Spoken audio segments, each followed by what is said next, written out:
ನೀವು ನೋಡ್ತಾ ಇದ್ದೀರಾ ಸುವರ್ಣ ಸುದ್ದಿವಾಹಿನಿ. ನಾನು ಗುರುಪ್ರಸಾದ್. ವೀಕ್ಷಕರೇ, ಇನ್ನೇನು ಕೆಲವೇ ಕ್ಷಣಗಳಲ್ಲಿ ವಿಧಾನ ಪರಿಷತ್ ಚುನಾವಣೆಯ ಫಲಿತಾಂಶ ಬರಲಿದೆ. ಸಿಎಂ ಸದಾನಂದ ಗೌಡರ ಗೆಲುವು ಬಹುತೇಕ ಖಚಿತವಾಗಿದೆ. ಈಗಾಗಲೇ ಮತ ಎಣಿಕೆಯ ಕಾರ್ಯ ಶುರುವಾಗಿದೆ.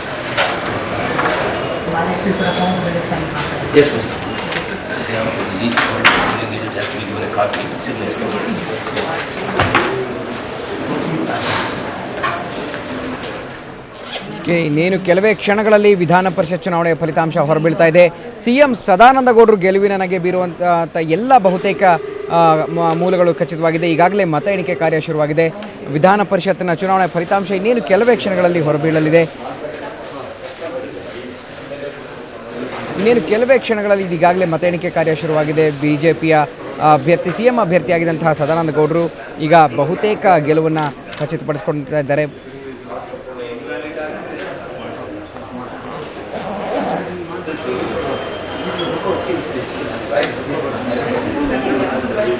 ಬೆಳಗ್ಗೆಯಿಂದ ಕೂಡ ಇವತ್ತು ಪರಿಷತ್ತು ಚುನಾವಣೆ ನಡೀತು. ಬೆಳಗ್ಗೆಯಿಂದ ಬಿಜೆಪಿ ಎಲ್ಲ ಶಾಸಕರು ಕೂಡ 120+1 ಪಕ್ಷೇತರ ಶಾಸಕರಾಗಿದ್ದಂಥ ವರ್ತೂರು ಪ್ರಕಾಶ್ ಸಚಿವರಾಗಿದ್ದರು. ಅವರು ಕೂಡ ಎಲ್ಲ ಮತದಾನ ನಡೆದರು. ಕಾಂಗ್ರೆಸ್ನ 71 ಶಾಸಕರು ಕೂಡ ಮತವನ್ನು ಚಲಾಯಿಸಿದರು, ತಮ್ಮ ಹಕ್ಕನ್ನು ಚಲಾಯಿಸಿದರು.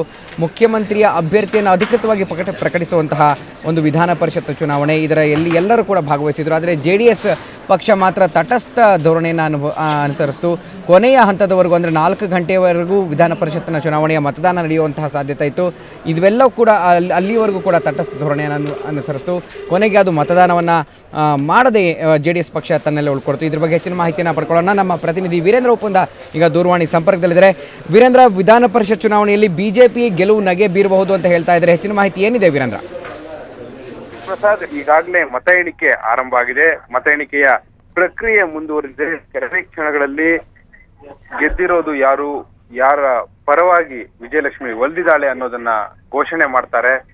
ಬಹುತೇಕ ಸದಾನಂದ ಗೌಡರು ಈಗಾಗಲೇ ಗೆದ್ದಿದ್ದಾರೆ ಅನ್ನುವಂತ ಮಾಹಿತಿಗಳು ಅದು ಅಧಿಕೃತವಾಗಿ ಘೋಷಣೆ ಆಗ್ಬೇಕಾಗಿರೋದಷ್ಟೇ ಬಾಕಿ. ಗುರುಪ್ರಸಾದ್, ಬ್ಯಾಲೆಟ್ ಬಾಕ್ಸ್ ನಲ್ಲಿ ಮತಚೀಟಿಯನ್ನ ಹಾಕಿರೋದ್ರಿಂದ ಅವೆಲ್ಲವನ್ನೂ ಕೂಡ ಒಂದೊಂದಾಗಿ ಎಣಿಸಬೇಕಾಗುತ್ತೆ. ಮತಯಂತ್ರವನ್ನ ಈ ಚುನಾವಣೆಯಲ್ಲಿ ಬಳಸೋದಿಲ್ಲ. ಹೀಗಾಗಿ ಒಂದಷ್ಟು ಹೆಚ್ಚು ಕಾಲಾವಕಾಶನ ತೆಗೆದುಕೊಳ್ತಾ ಇದ್ದಾರೆ. 5 ಗಂಟೆಗೆ ಮತ ಎಣಿಕೆ ಆರಂಭ ಆಗಿದೆ.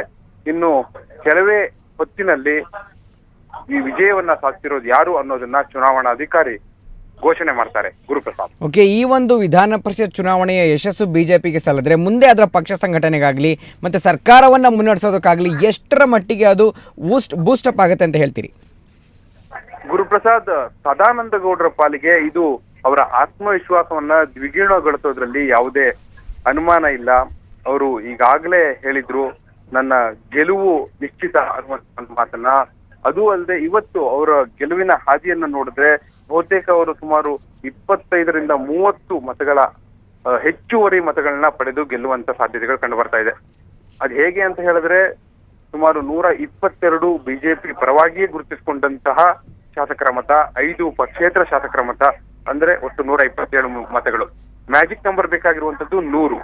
ಅಂದ್ರೆ 27 ಮತಗಳು ಇಲ್ಲಿ ಮೇಲ್ನೋಟಕ್ಕೆ ಹೆಚ್ಚು ಕಾಣಿಸ್ತಾ ಇದೆ. ಇದ್ರ ಜೊತೆಗೆ ಕಾಂಗ್ರೆಸ್ನಿಂದ ಏನಾದ್ರೂ ಅಡ್ಡ ಮತದಾನ ಆಗಿದ್ದೇ ಆದಲ್ಲಿ ಅದು ಕೂಡ ಹೆಚ್ಚುವರಿಯಾಗಿ ಸದಾನಂದ ಗೌಡರಿಗೆ ಸಿಗುತ್ತೆ. ಇವೆಲ್ಲವೂ ಕೂಡ ಸದಾನಂದ ಗೌಡರ ಪಾಲಿಗೆ ನಿಜವೂ ಕೂಡ ಅವರ ಆತ್ಮವಿಶ್ವಾಸವನ್ನ ಹೆಚ್ಚೋದ್ರಿಂದ, ಹಾಗೆ ಇಷ್ಟು ದಿನ ಅವರು ಯಾವುದೇ ಒಂದು ವಿಧಾನಸಭೆ ಆಗ್ಲಿ ವಿಧಾನ ಪರಿಷತ್ ಆಗ್ಲಿ ಸದಸ್ಯರಾಗಿರ್ಲಿಲ್ಲ. 6 ತಿಂಗಳ ಒಳಗೆ ಅವರು ಈ ಒಂದು ಚುನಾವಣೆಯನ್ನ ಗೆಲ್ಲಬೇಕಾಗಿತ್ತು. ಈಗ ಗೆದ್ದಿರೋದ್ರಿಂದ ಅವರು ವಿಧಾನಸಭೆಯ ಸಭಾನಾಯಕರಾಗಿ ಕೂಡ ಮುಂದುವರಿತಾರೆ. ಈ ಕಾರಣಕ್ಕಾಗಿ ಸಹಜವಾಗಿ ಅವರು ಒಂದು ಹೆಚ್ಚಿನ ಜವಾಬ್ದಾರಿಯನ್ನು ವಹಿಸಿ ಹಾಗೆ ಅಧಿಕಾರಯುತವಾಗಿ ಎಲ್ಲ ಒಂದು ಕಾರ್ಯಗಳನ್ನ ಕೈಗೊಳ್ಳುವ ನಿಟ್ಟಿನಲ್ಲಿ ಇದು ಅವರ ಆತ್ಮವಿಶ್ವಾಸವನ್ನ ಹೆಚ್ಚಿಸುವಲ್ಲಿ ಪೂರಕ ಅನ್ನೋದ್ರಲ್ಲಿ ಎರಡು ಮಾತಿಲ್ಲ. ಗುರುಪ್ರಸಾದ್, ಓಕೆ, ಕಾಂಗ್ರೆಸ್ನಲ್ಲಿ 2 ಬಣಗಳಿತ್ತು ಅಂತಂದ್ರೆ ಭಿನ್ನಾಭಿಪ್ರಾಯ ಇತ್ತು ಇದು ಒಂದು ಅಭ್ಯರ್ಥಿ ಆಯ್ಕೆ ಬಗ್ಗೆ. ಗಡ್ಡದೇವರ ಮಠ ಅವರ ಆಯ್ಕೆನ ಸದಸ್ಯರ ಜೊತೆ ಚರ್ಚಿಸಿ ನಡೆಸಿಲ್ಲ ಅಂತ ಒಂದು ಭಿನ್ನಾಭಿಪ್ರಾಯ ಇತ್ತು. ಈ ಒಂದು ಹಿನ್ನೆಲೆಯಲ್ಲಿ ಇದು ಸದಾನಂದ ಗೌಡರಿಗೆ ಎಷ್ಟು ಹೆಲ್ಪ್ ಆಗುತ್ತೆ ಅಂತ ಹೇಳ್ತೀರಿ?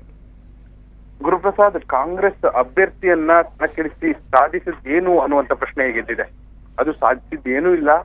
ಒಂದು ಪ್ರಯೋಜನ ಆಯ್ತು ಬಿಜೆಪಿಗೆ. ಏನಪ್ಪಾ ಅಂದ್ರೆ, ಬಿಜೆಪಿಯನ್ನು ಹುಡುಕಿತ್ತು ಅವೆಲ್ಲವನ್ನೂ ಕೂಡ ಮರೆತು ಈ ಚುನಾವಣೆ ಹೊತ್ತಿನಲ್ಲಿ ಬಿಜೆಪಿಯ ಶಾಸಕರೆಲ್ಲರೂ ಕೂಡ ಒಗ್ಗೂಡಿದ್ದಾರೆ. ಇನ್ನು ಕಾಂಗ್ರೆಸ್ ನಾಯಕರನ್ನೇ ಕೇಳೋದಾದ್ರೆ, ನೀವು ಅಭ್ಯರ್ಥಿಯನ್ನ ಕಣಕ್ಕಿಳಿಸಿ ಸಾಧಿಸಿದ್ದೇನು ಅಂತ ಕೇಳೋದಾದ್ರೆ ಅವರು ಒಂದು ಸಮಜಾಯಿಷಿಯನ್ನ ಕೊಟ್ಕೋಬಹುದು. ಏನಂದ್ರೆ, JDS ಜಾತ್ಯತೀತ ಪಕ್ಷಕ್ಕೆ ಬೆಂಬಲವನ್ನ ಕೊಡ್ಲಿಲ್ಲ, ಅದು ಕೋಮುವಾದಿಗಳನ್ನ ಬೆಂಬಲಿಸ್ತು ಅನ್ನುವಂತ ಒಂದು ಸ್ಪಷ್ಟನೆಯನ್ನ ಕೊಡ್ತಿದ್ದಾರೆ. ಅಷ್ಟನ್ನ ಹೊರತುಪಡಿಸಿ ಕಾಂಗ್ರೆಸ್ ತನ್ನ ಅಭ್ಯರ್ಥಿಯನ್ನ ಕಣಕ್ಕಿಳಿಸಿ ಏನೂ ಕೂಡ ಇಲ್ಲ ಗುರುಪ್ರಸಾದ್. ಒಂದಷ್ಟು ಮುಜುಗರವನ್ನ ಎದುರಿಸಿದೆ, ಹಾಗೆ ಸಾಕಷ್ಟು ಇಕ್ಕಟ್ಟಿಗೆ ಪಕ್ಷ ಸಿಲುಕುಕೊಂಡಿದೆ. ತನ್ನದೇ ಪಕ್ಷದಲ್ಲಿರುವಂತಹ ಭಿನ್ನಮತೀಯರು ಇದನ್ನ ಬಹಳ ತಮ್ಮ ರಾಜಕೀಯದ ಲಾಭಕ್ಕಾಗಿ ಈ ಒಂದು ಅವಕಾಶವನ್ನ ಬಳಸ್ಕೊಳ್ತಾ ಇದ್ದಾರೆ. ತಮ್ಮ ಪ್ರತಿಷ್ಠೆ ಏನು ಅಂತೇಳಿ ತೋರಿಸುವ ಸಲುವಾಗಿ ಈ ಚುನಾವಣೆಯ ಸಂದರ್ಭದಲ್ಲಿ ಅಡ್ಡ ಮತದಾನವನ್ನ ಮಾಡಿದ್ರು ಕೂಡ ಯಾವುದೇ ಆಶ್ಚರ್ಯ ಇಲ್ಲ ಗುರುಪ್ರಸಾದ್. ಓಕೆ, ಈ ಒಂದು ವಿಧಾನ ಪರಿಷತ್ ಎಲೆಕ್ಷನ್ ಅಲ್ಲಿ ಕಾಂಗ್ರೆಸ್ ಸದಸ್ಯರು ಕೂಡ ಮತ ಚಲಾಯಿಸಿದ್ರು, ಬಿಜೆಪಿ ಎಲ್ಲ ಶಾಸಕರು ಕೂಡ ಮತ ಚಲಾಯಿಸಿದ್ರು. ಆದರೆ ಮುಖ್ಯವಾಗಿ ಪರಿಗಣಿಸಬೇಕಾಗಿರೋದು ಆಶ್ಚರ್ಯಕರ ರೀತಿ ಅಂದರೆ ಜೆ ಡಿ ಎಸ್ ಪಕ್ಷ ಮತದಾನದ ಸುದ್ದಿಗೆ ಬಂದಿಲ್ಲ. ಇದು ಮುಂದಿನ ರಣತಂತ್ರ ರೂಪಿಸುವಂಥ ಪ್ರಯತ್ನನ ಅಥವಾ ಈ ವಿಧಾನ ಪರಿಷತ್ ಎಲೆಕ್ಷನ್ ಅನ್ನು ತಪ್ಪಿಸ್ಕೊಂತು ಅಂದರೆ ಸದಾನಂದ ಗೌಡರಿಗೆ ಹೆಲ್ಪ್ ಮಾಡಿದ್ರೆ ಮುಂದಿನ ರಾಜಕೀಯದಲ್ಲಿ ಆಗುವಂಥ ಬದಲಾವಣೆಯನ್ನ ಸದ್ಯದ ಮಟ್ಟಿಗೆ ಹಿಡಿದಿಟ್ಟುವಂಥ ಪ್ರಯತ್ನನ ಜೆಡಿಎಸ್. ಗುರುಪ್ರಸಾದ್, ಜೆಡಿಎಸ್ ತಟಸ್ಥ ನಿಲುವನ್ನ ತಾಳೋದ್ರ ಜೊತೆಗೆ ಕಾಂಗ್ರೆಸ್ ಹಾಗೂ ಬಿಜೆಪಿಯಿಂದ ತಾನು ಸಮಾನ ಅಂತರವನ್ನ ಕಾಯ್ದುಕೊಳ್ತಾ ಇದ್ದೇನೆ ಅನ್ನೋ ಮಾತು ಹೇಳಿದ್ರು ಕೂಡ ಇದು ಇಂಡೈರೆಕ್ಟ್ ಆಗಿ ಅಂದ್ರೆ ಪರೋಕ್ಷವಾಗಿ ಸದಾನಂದ ಗೌಡರಿಗೆ ಬೆಂಬಲ ನೀಡಿರುವಂತದ್ದು. ಇದರಲ್ಲಿ ಯಾವುದೇ ಅನುಮಾನ ಇಲ್ಲ. ಸಹಜವಾಗಿ ಅದು ಮುಂದಿನ ರಾಜಕೀಯ ಬದಲಾವಣೆಗಳನ್ನ ನೋಡ್ಕೊಂಡು ಬೆಳವಣಿಗೆಗಳನ್ನ ನೋಡ್ಕೊಂಡು ಈ ಒಂದು ತೀರ್ಮಾನವನ್ನ ತೆಗೆದುಕೊಂಡಿದೆ. ಅದೇ ಹಿನ್ನೆಲೆಯಲ್ಲಿ ಜೆಡಿಎಸ್ ತಟಸ್ಥ ನಿಲುವನ್ನ ತಾಳಿದೆ. ಸಹಜವಾಗಿ ಇದನ್ನ ಮುಖ್ಯಮಂತ್ರಿ ಸದಾನಂದ ಗೌಡ್ರೆ ಇದನ್ನ ಶ್ಲಾಘಿಸಿದ್ದಾರೆ ಕೂಡ. ಈ ಹಿನ್ನೆಲೆಯಲ್ಲಿ ಇವೆಲ್ಲವೂ ಕೂಡ ಜೆಡಿಎಸ್ ನ ನಿಲುವೇನಿದೆ. ಸಹಜವಾಗಿ ಸದಾನಂದ ಗೌಡ್ರಿಗೆ ಒಂದು ರೀತಿ ಸಪೋರ್ಟ್ ಅನ್ನ ಮಾಡಿರುವಂತದ್ದು. ಮುಂದಿನ ರಾಜಕೀಯ ಬೆಳವಣಿಗೆಗಳು ಬದಲಾವಣೆಗಳನ್ನ ಗಮನದಲ್ಲಿ ಇಟ್ಕೊಂಡೇ ಜೆಡಿಎಸ್ ಇಂಥದ್ದೊಂದು ನಿಲುವನ್ನ ಕೈಗೊಂಡಿದೆ ಗುರುಪ್ರಸಾದ್. ಓಕೆ, ಒಂದು ವಿಷಯ ಸ್ಪಷ್ಟವಾಗಿ ಅರ್ಥ ಆಗುತ್ತೆ ನೀವು ಹೇಳೋ ಮಾತಿಂದ ಅಂತಂದ್ರೆ ಕಾಂಗ್ರೆಸ್ ಅಭ್ಯರ್ಥಿ ಹಾಕೋ ಮುನ್ನ ಜೆಡಿಎಸ್ ಜೊತೆ ಮಾತುಕತೆ ನಡೆಸಿಲ್ಲ, ಒಂದು ಪರಿಗಣಿಸಬೇಕಾದ್ರೆ. ಮತ್ತೆ ಕಾಂಗ್ರೆಸ್ ಹೊಂದಾಣಿಕೆಯಿಂದ ಸದಾನಂದ ಗೌಡರು ಸೋತ್ರೆ ಅದು ಕಾಂಗ್ರೆಸ್ ಪಕ್ಷಕ್ಕೆ ಲಾಭ ಆಗುತ್ತೆ ಹೊರತು ಜೆಡಿಎಸ್ಗಲ್ಲ. ಇದ್ರ ಬಗ್ಗೆ ಅವರು ರಾಜಕೀಯ ಒಂದು ದಾಳ ಉರುಳಿಸಿದ್ರ ಅಂತ ಯಾವುದೇ ಮತದಾನ ಮಾಡಿದೆ. ನಿಜ ಗುರುಪ್ರಸಾದ್.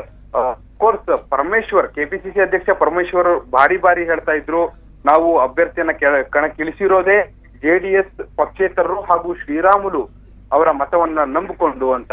ಅಂದ್ರೆ ಕಾಂಗ್ರೆಸ್ ಬಳಿ 71 ಶಾಸಕರೇ ಇದ್ದಾಗ್ಯೂ ಕೂಡ ಜೆಡಿಎಸ್ ನ 26 ಶಾಸಕರು ಹಾಗೆ ಪಕ್ಷೇತರರು 5 ಮಂದಿ ಹಾಗೂ ಶ್ರೀರಾಮುಲು ತಮ್ಮ ಹಿಂದೆ ಏನು 22 ಶಾಸಕರಿದ್ದಾರೆ ಅನ್ನುವಂತ ಹೇಳಿಕೆಯನ್ನ ಕೊಟ್ಟಿದ್ರು.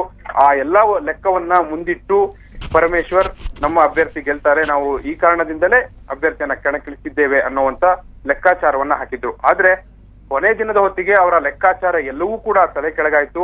ಅವರ ರಣತಂತ್ರ ಕೂಡ ಈ ಸಂದರ್ಭದಲ್ಲಿ ಫೇಲ್ ಆಯ್ತು, ಅವರ ಸ್ಟ್ರಾಟಜಿ ಫೇಲ್ ಆಯ್ತು. ಆದ್ರೆ ಜೆಡಿಎಸ್ ಕಡೆ ಕ್ಷಣದವರೆಗೂ ಕೂಡ ಮೌನವನ್ನ ವಹಿಸಿ ಗೆಲ್ತು.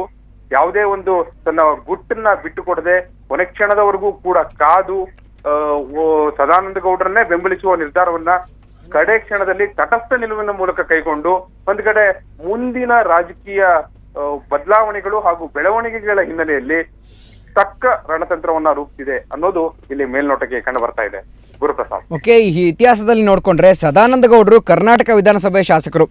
ದೇವೇಗೌಡರಿಗೆ ರಾಜ್ಯಸಭಾ ಚುನಾವಣೆಯಲ್ಲಿ ಬಿಜೆಪಿ ಅವತ್ತು ನೇರವಾಗಿ ಬೆಂಬಲ ಕೊಟ್ಟಿತ್ತು ಹಿಂದೆ. ಆಗ ಸದಾನಂದ ಗೌಡರು ದೇವೇಗೌಡರು ಪರವಾಗಿ ಒಂದ್ಸತಿ ಮತ ಚಲಾಯಿಸಿದ್ರು. ಆ ಋಣನ ತೀರಿಸೋದಕ್ಕೆ ಜೆಡಿಎಸ್ ಈ ರೀತಿ ಒಂದು ರಣತಂತ್ರವನ್ನು ರೂಪಿಸ್ತಾ ಹೇಗೆ ವೀರೇಂದ್ರ? ನಿಜ ಗುರುಪ್ರಸಾದ್. ಹಿಂದೆ ದೇವೇಗೌಡರು ಪ್ರಧಾನಿ ಆದಂತ ಸಂದರ್ಭದಲ್ಲಿ ಅವರು ಅವಿರೋಧವಾಗಿ ರಾಜ್ಯಸಭೆಗೆ ಆಯ್ಕೆಯಾಗುವ ನಿಟ್ಟಿನಲ್ಲಿ ಬಿಜೆಪಿ ಸಹಕಾರ ನೀಡಿತ್ತು. ಇದು ಬಿಜೆಪಿ ಅದಕ್ಕೆ ಒಂದು ರೀತಿ ಬಿಜೆಪಿಯ ಸದಾನಂದ ಗೌಡರು ಮುಖ್ಯಮಂತ್ರಿ ಸ್ಥಾನಕ್ಕಾಗಿ ವಿಧಾನ ಪರಿಷತ್ನ ಅಲ್ಲಿ ಆಯ್ಕೆ ಬಯಸಿದಂತ ಸಂದರ್ಭದಲ್ಲಿ ಜೆಡಿಎಸ್ ಸಹಜವಾಗಿ ತಟಸ್ಥ ನಿಲುವನ್ನ ತಾಳುವ ಮೂಲಕ ಅಂದಿನ ದೇವೇಗೌಡರು ತಮಗೆ ಅಂದು ಏನು ಬಿಜೆಪಿಯ ನಾಯಕರು ಸಪೋರ್ಟ್ ಮಾಡಿದ್ರು ಅದರ ಋಣ ಸಂದಾಯವನ್ನ ಕೂಡ ಮಾಡಿದ್ದಾರೆ. ಅಷ್ಟೇ ಅಲ್ಲ, ಅದ್ರ ಜೊತೆಗೆ ಇದು ಅವರದೇ ಆದ ಕಾರ್ಯತಂತ್ರ ಕೂಡ ಹೌದು, ರಣತಂತ್ರ ಕೂಡ ಹೌದು. ಮುಂದಿನ ರಾಜಕೀಯ ಬೆಳವಣಿಗೆಗಳ ಹಿನ್ನೆಲೆಯಲ್ಲಿ ಈ ಒಂದು ಕಾರ್ಯತಂತ್ರವನ್ನು ರೂಪಿಸಿದ್ದಾರೆ. ಯಾಕಂದ್ರೆ ಜೆಡಿಎಸ್ಗೆ ಯಾವುದೇ ಕಾರಣಕ್ಕೂ ಕೂಡ ಒಬ್ಬ ಒಕ್ಕಲಿಗ ಕಮ್ಯುನಿಟಿಯ ಮುಖ್ಯಮಂತ್ರಿಯನ್ನ ಸೋಲಿಸಿದಿವಿ ಅನ್ನುವಂತಹ ಒಂದು ಕಪ್ಪು ಚುಕ್ಕೆ ಬೇಕಾಗಿರಲಿಲ್ಲ. ಅದ್ರ ಜೊತೆಗೆ ಒಂದು ವೇಳೆ ಸದಾನಂದ ಗೌಡರು ಸೋತಿದ್ದೇ ಆದಲ್ಲಿ ಯಡಿಯೂರಪ್ಪನವರು ಎಲ್ಲಿ ಮುಖ್ಯಮಂತ್ರಿ ಕುರ್ಚಿಗೆ ಹತ್ತಿರವಾಗ್ಬಿಡ್ತಾರೋ ಅನ್ನೋ ಒಂದು ಸಹಜವಾದ ಅನುಮಾನ ಕೂಡ ಜೆಡಿಎಸ್ಗೆ ಇತ್ತು. ಈ ಎಲ್ಲಾ ಹಿನ್ನೆಲೆಯಲ್ಲೂ ಕೂಡ ತಟಸ್ಥ ನಿಲುವನ್ನ ಕೈಗೊಳ್ಳುವ ಮೂಲಕ ಜೆಡಿಎಸ್ ತನ್ನ ಕಾರ್ಯತಂತ್ರದಲ್ಲಿ ಗೆಲುವನ್ನು ಸಾಧಿಸಿದೆ ಗುರುಪ್ರಸಾದ್. ಓಕೆ, ಈಗ ನೀವು ಹೇಳಿದ್ರೆ ಒಕ್ಕಲಿಗ ಜೆಡಿಎಸ್ ಪಕ್ಷದಲ್ಲಿ ಇರುವಂತಹ ಪ್ರಬಲ ಸಮುದಾಯದವರು ಅಂತಂದ್ರೆ ಒಕ್ಕಲಿಗರು. ಈ ಒಂದು ನಿಟ್ಟಿನಲ್ಲಿ ಸದಾನಂದ ಗೌಡ್ರು ಏನಾದರೂ ಸೋತ್ರೆ ಮುಂದೆ ಮುಖ್ಯಮಂತ್ರಿ ಯಾರಾಗಬಹುದು ಅನ್ನೋ ಪ್ರಶ್ನೆ ಬಂದ್ರೆ ಅದು ಯಡಿಯೂರಪ್ಪನವರು ಸ್ಪಷ್ಟವಾಗಿ ಕಾಣಿಸ್ಕೊಂತಾರೆ. ಈ ಒಂದು ಭಯ ಜೆಡಿಎಸ್ಗಿತ್ತ ವೀರೇಂದ್ರ? ಭಯಕ್ಕಿಂತಲೂ ಹೆಚ್ಚಾಗಿ ಯಾವುದೇ ಕಾರಣಕ್ಕೂ ಕೂಡ ಯಡಿಯೂರಪ್ಪನವರನ್ನ ಮುಖ್ಯಮಂತ್ರಿ ಕುರ್ಚಿ ಸನಿಹಕ್ಕೆ ಬರ್ಲಿಕ್ಕೆ ಅವಕಾಶ ನೀಡಬಾರದು ಅನ್ನೋದು ಜೆಡಿಎಸ್ ನ ಮುಖ್ಯವಾದ ಉದ್ದೇಶ. ಇದೇ ಕಾರಣಕ್ಕಾಗಿ ದೆಹಲಿಯಲ್ಲಿ ಕುಮಾರಸ್ವಾಮಿ ಅವರು ಒಂದು ಮಾತು ಹೇಳಿದ್ದನ್ನ ನಾವು ನೆನ್ಪು ಮಾಡ್ಕೋಬೇಕು. ಯಡಿಯೂರಪ್ಪನವರು ಒಂದು ವೇಳೆ ಸದಾನಂದ ಗೌಡ್ರ ನಂತರ ಯಡಿಯೂರಪ್ಪನವರು ತಾವು ಮುಖ್ಯಮಂತ್ರಿ ಕುರ್ಚಿಗೆ ಬರ್ತಾರಾ ಇಲ್ವಾ ಏನು ಅದನ್ನ ಸ್ಪಷ್ಟಪಡಿಸಬೇಕು. ಯಡಿಯೂರಪ್ಪ ತಮ್ಮ ನಿಲುವನ್ನ ಸ್ಪಷ್ಟಪಡಿಸಬೇಕು, ಆ ನಂತರವಷ್ಟೇ ಜೆಡಿಎಸ್ ತನ್ನ ನಿಲುವನ್ನ ಪ್ರಕಟಿಸುತ್ತೆ ಅನ್ನುವಂತ ಮಾತನ್ನ ಕುಮಾರಸ್ವಾಮಿ ಹೇಳಿದ್ರು. ಅಂದ್ರೆ ಸಹಜವಾಗಿ ಅಂತದ್ದೊಂದು ಅನುಮಾನ ಜೆಡಿಎಸ್ಗೆ ಇತ್ತು. ಒಂದು ವೇಳೆ ಸದಾನಂದ ಗೌಡರು ಸೋತಿದ್ದೇ ಆದಲ್ಲಿ ಅಲ್ಲಿಗೆ ಯಡಿಯೂರಪ್ಪನವರು ಮುಖ್ಯಮಂತ್ರಿ ಸ್ಥಾನಕ್ಕೆ ಬರುವಂತ ಎಲ್ಲಾ ಪ್ರಯತ್ನವನ್ನ ಮಾಡುವುದು. ಹಾಗೆ ಆಗ್ಲೂ ಅವರು ಆ ಪ್ರಯತ್ನದಲ್ಲಿ ತೊಡಗಿದ್ದಾರೆ. ಅದಕ್ಕೆ ಇದು ಮತ್ತಷ್ಟು ಪುಷ್ಟಿ ನೀಡಬಹುದು ಅನ್ನುವಂತ ಒಂದು ಅನುಮಾನ ಜೆಡಿಎಸ್ಗೆ ಇತ್ತು. ಅದ್ರ ಜೊತೆಗೆ ಸದಾನಂದ ಗೌಡರು ಬಂದ ನಂತರ ಮುಖ್ಯಮಂತ್ರಿ ಆದ ನಂತರ ಏನ್ ಹಲವು ನಿಲುವುಗಳನ್ನ ತೆಗೆದುಕೊಂಡ್ರು. ಅದರಲ್ಲಿ ಕೆಲವು ಜೆಡಿಎಸ್ ಪಕ್ಷಕ್ಕೂ ಕೂಡ ಹೋರಾಟ ಈ ಹಿಂದೆ ಹಾಸನದ ಅಭಿವೃದ್ಧಿ ವಿಚಾರ ಆಗಿರ್ಬೋದು, ಹಾಗೆ ಜೆಡಿಎಸ್ ಸಾಕಷ್ಟು ಬಾರಿ ವಿಧಾನಸಭೆಯಲ್ಲಿ ಏನ್ ಹೋರಾಟ ಮಾಡಿತ್ತು ಆ ಎಲ್ಲಾ ವಿಚಾರಗಳ ಬಗ್ಗೆ ಒಂದು ಸಕಾರಾತ್ಮಕವಾದ ನಿಲುವನ್ನ ಧೋರಣೆಯನ್ನ ಸದಾನಂದ ಗೌಡರು ತೆಗೆದುಕೊಂಡಿದ್ರು. ಇವೆಲ್ಲವನ್ನೂ ಕೂಡ ಪರಿಗಣನೆಗೆ ತೆಗೆದುಕೊಂಡೇ ಓಕೆ ವೀರೇಂದ್ರ ತೆಗೆದುಕೊಂಡು ಗುರುಪ್ರಸಾದ್. ಓಕೆ, ಧನ್ಯವಾದ ವೀರೇಂದ್ರ ತಮ್ಮೆಲ್ಲ ಮಾಹಿತಿಗೆ.